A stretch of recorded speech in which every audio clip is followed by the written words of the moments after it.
का ये third lecture है शायद ना। फर्स्ट लेक्चर में हम लोग पढ़े थे केमिस्ट्री, सेकंड लेक्चर में हम लोग देखे थे तत्व तथा उसका परमाणु संख्या, संकेत, ये सब।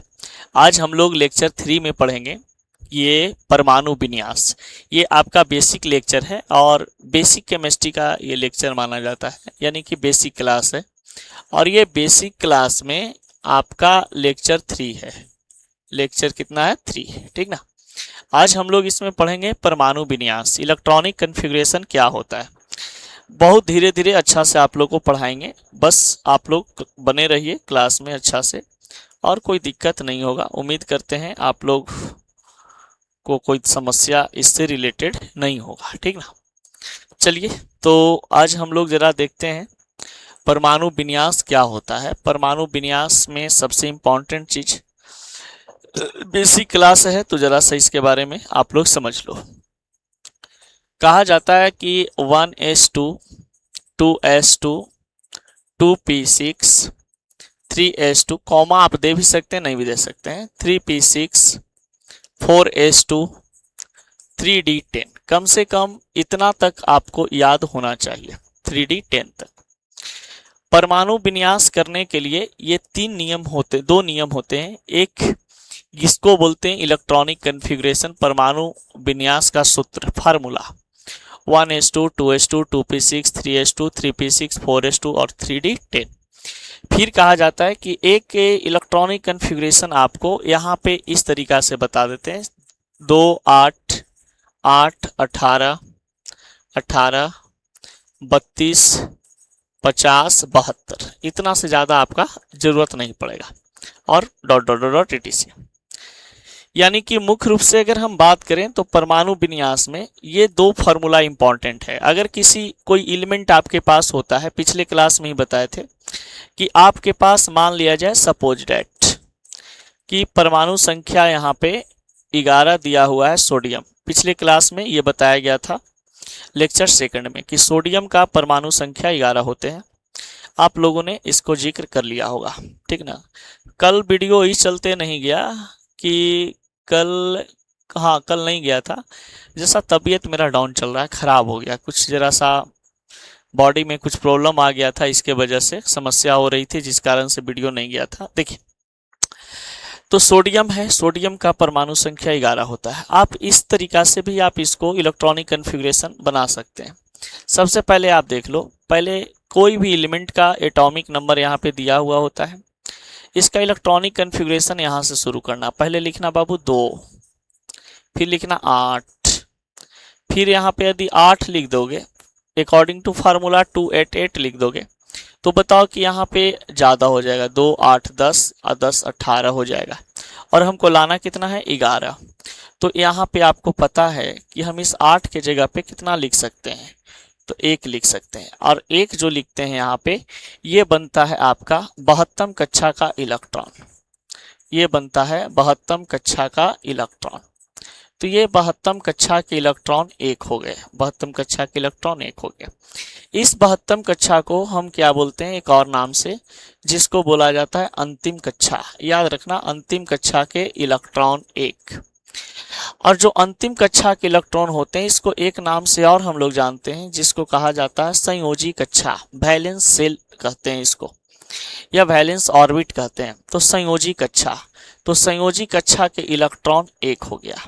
यानी कि संयोजी कक्षा के इलेक्ट्रॉन 1 या अंतिम कक्षा के इलेक्ट्रॉन 1 या अंतिम कक्षा में जो भी इलेक्ट्रॉन हो, या 72 कक्षा में जो भी इलेक्ट्रॉन हो, जो 72 कक्षा में इलेक्ट्रॉन रहता है उसको हम लोग संयोजी इलेक्ट्रॉन कहते हैं। तो यहाँ पे ये 1 जो लिखा हुआ है, ये आपका संयोजी इलेक्ट्रॉन हो जाता है। ये आपका संयोजी इलेक्ट्रॉन हो जाते हैं, ये आपका संयोजी इलेक्ट्रॉन हो जाता है। तो एक बात हमेशा याद रखना, संयोजी इलेक्ट्रॉन की बात करें तो 72 कक्षा में जितना इलेक्ट्रॉन होता है, उन सभी को हम क्या कहते हैं? उन सभी को हम संयोजी इलेक्ट्रॉन कहते हैं, ठीक ना। 72 कक्षा में उपस्थित इलेक्ट्रॉन को, अंतिम कक्षा में उपस्थित इलेक्ट्रॉन को, सभी को हम क्या बोलते हैं? संयोजी इलेक्ट्रॉन कहते हैं, ठीक ना। चलिए, इसको आप लोग उतार लो एक बार। जैसे अब मान लिया जाए सपोज डेट आपके पास ऑक्सीजन दे दे। ऑक्सीजन का परमाणु संख्या 8 होता है। इसको परमाणु विन्यास करोगे तो 2 आएगा, फिर यहाँ पे 8 लिखोगे तो 8 2 10, और हमको लाना है कितना 8। तो इस 8 के जगह पे हम कितना लिखेंगे, 8 से ज़्यादा नहीं लिखना है, 8 से कम लिखना है। तो बताइए 2 और 6, यानी कि यहाँ पे आप 6 लिख सकते हो। तो बताइए ये आपका क्या हो गया, संयोजी इलेक्ट्रॉन हो गए, क्योंकि 72 कक्षा का इलेक्ट्रॉन 6 है, अंतिम कक्षा के इलेक्ट्रॉन 6 है, संयोजी कक्षा के इलेक्ट्रॉन 6 है, यानी कि आप कह सकते हैं कि संयोजी इलेक्ट्रॉन आपके पास 6 हो जाएगा, संयोजी इलेक्ट्रॉन 6 हो जाएंगे। कोई दिक्कत? चलिए अब बढ़ते हैं आगे। अब यहाँ पे समझो, इसको हम दूसरा मेथड से कैसे बना सकते हैं। इस तरीका से हम तो बना ही सकते हैं, एक मेथड और है आपके पास। देखिए ऊपर में जो लिखा हुआ है 1:2 2:2, इसको पता होना चाहिए, 11th क्लास में बहुत काम आता है जब आधुनिक आवर्त सारणी हम लोग पढ़ते हैं, ठीक ना। देखिए बातों को यहाँ पे अब इस पे बनाते हैं। जैसे मान लो कि यहाँ पे सोडियम दिया हुआ है 11, किसी भी तत्व का इलेक्ट्रॉनिक कन्फिग्रेशन बनाने के लिए आपको यहाँ से शुरू करना पड़ेगा। पहले क्या लिखा हुआ है 1:2, आप लिख दो 1:2, फिर लिख दो 2:2, लिख दिए, फिर लिख दिए 2p6, जो जो लिखा हुआ है उसको लिखते जाओ, फिर 3s2 लिख दिए 3s2। अब इसको जोड़ो, ऊपर वाले का योग जो है ना, ऊपर वाला का जो जोड़ है इसके बराबर होना चाहिए। 2 2 4 6 10 2 12, और हमें आना है कितना 11। तो 2 के पास हम 1 लिखेंगे, 2 के पास हम कितना लिखेंगे 1 लिखेंगे, ठीक ना। ये 3s1, तो ये बन गया आपके पास 3s1, जो आप लिखे हैं 1 लिखे हैं, ये बन गया आपके पास इलेक्ट्रॉनिक कन्फिग्रेशन।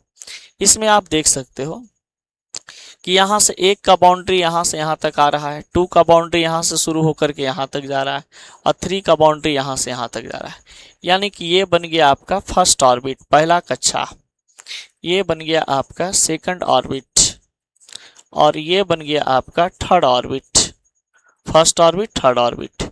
इस ऑर्बिट के बाद देख सकते हैं कि कोई और ऑर्बिट है इधर, तीसरा ऑर्बिट के बाद कोई और ऑर्बिट है नहीं है, यानी कि इसको हम बोल सकते हैं अंतिम कक्षा। इसको हम क्या बोल सकते हैं, अंतिम कक्षा। इसके बाद तो कोई और है नहीं। मान लो कि 2 के बाद ही कुछ नहीं रहता था, 2 हो जाता अंतिम कक्षा। तो अंतिम कक्षा में कितना इलेक्ट्रॉन दिखाई दे रहा है, 1 इलेक्ट्रॉन दिखाई दे रहा है। इसका मतलब साफ साफ हो गया कि इस प्रकार से भी हम इलेक्ट्रॉनिक कन्फिग्रेशन बना सकते हैं, कोई दिक्कत नहीं होगा, ठीक ना। चलिए अब देखते हैं आप लोग यहाँ पे समझना। सपोज डेट मान लो पोटेशियम दिया हुआ है, पोटेशियम का 19 होता है, तो पोटेशियम का 19 होता है, तो पोटेशियम का 19 परमाणु संख्या सब लोग को पता है। इसको क्या करो, सबसे पहले यहाँ से लिखना शुरू करो। क्या लिखा हुआ है बाबू 1:2, फिर क्या लिखा हुआ है 2:2, फिर क्या लिखा हुआ है 2p6, फिर क्या लिखा हुआ है 3s2, फिर क्या लिखा हुआ है 3p6, फिर क्या लिखा हुआ है 4s2। ऊपर वाला का जोड़ो, 2 2 4 6 10 2 12 6 18 2 20, और हमको लाना है कितना 19। अब बताइए कि यहाँ पे हम कितना लिख सकते हैं, यहाँ पे हम कितना लिख सकते हैं कि 20 हो जाएगा, सॉरी 19 हो जाएगा। 2 2 4 6 10 2 12 6 18 और 1 19, 1 19।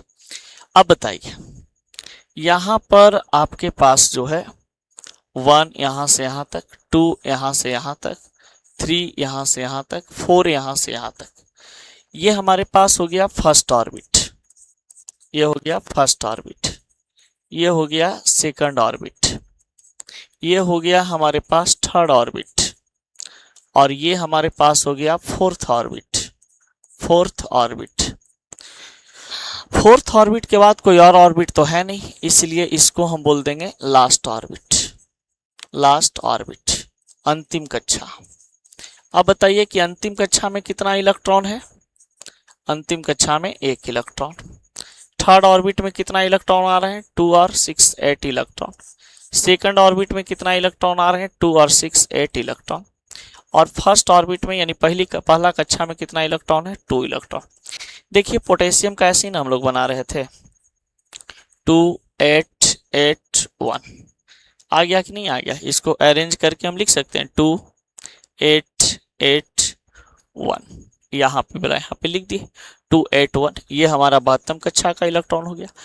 तो 10th क्लास केमिस्ट्री समझने के लिए ये कंसेप्ट क्लियर होना बहुत ज़रूरी है।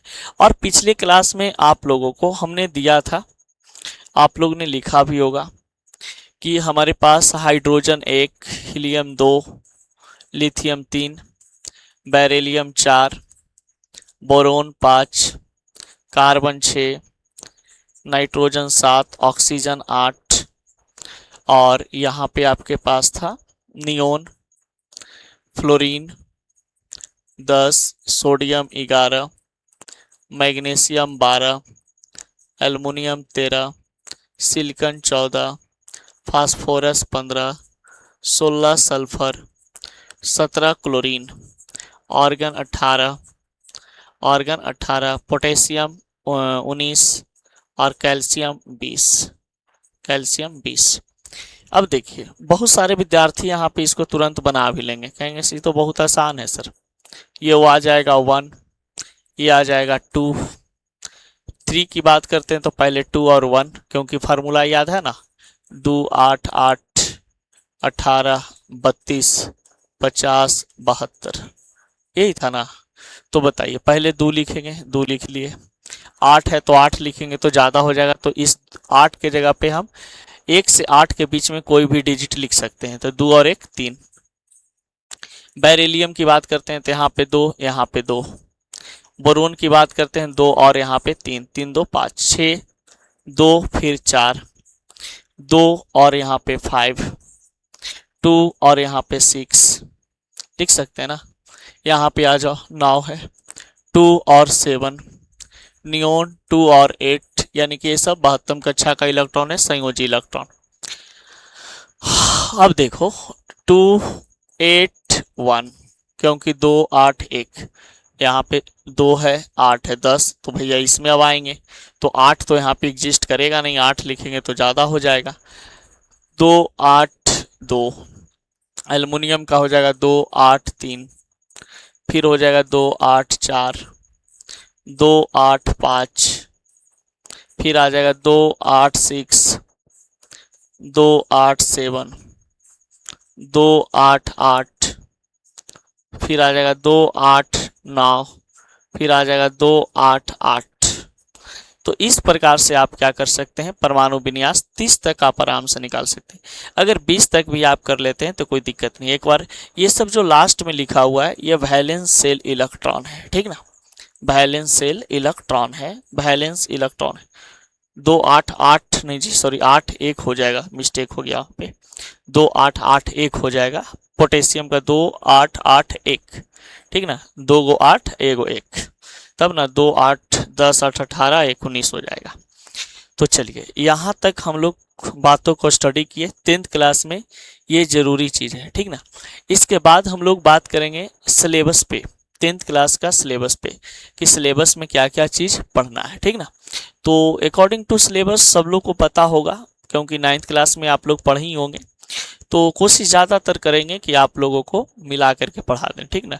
जहाँ पे जो चीज़ डीपली देने का ज़रूरत हो कंसेप्ट, वो कंसेप्ट आपको डीपली दिया जाएगा।